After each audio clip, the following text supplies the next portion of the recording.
slacklining is just kind of one of those things that when people first see it, it's a really weird experience for most people.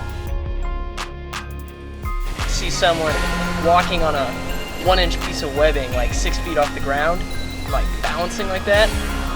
It's kind of crazy for some people to comprehend this is even a sport.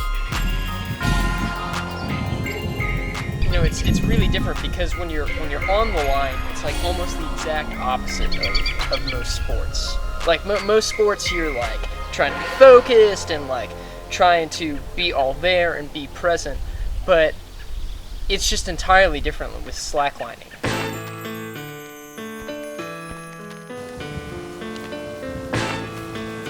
You're on the line, and basically what you do is you look at the end of the line and you find a point. And you pick that point and you stare at that point, and that's what allows you to stay grounded and to keep your balance. You can't be thinking about anything but that point that's dead ahead of you, because otherwise you're gonna fall. Yeah, and you end up falling a lot. Oh.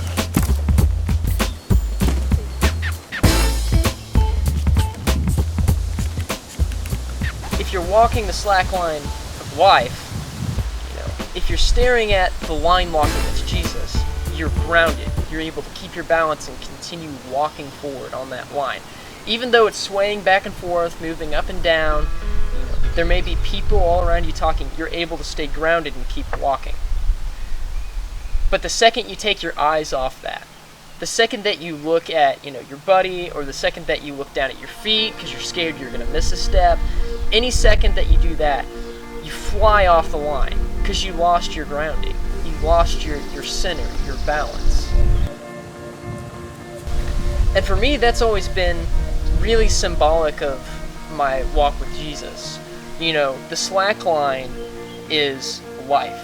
It's our progression. It's walking forward in our walk.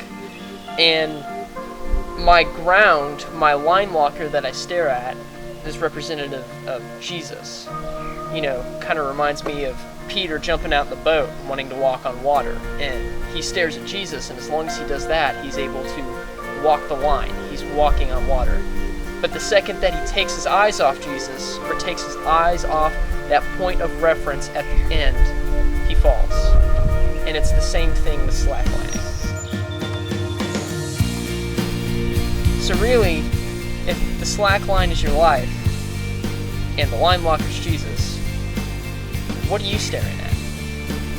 What is it at the end of the line that you're trying to stare at, or that's off the line that you're trying to stare at, that is keeping you falling and not able to walk on the line?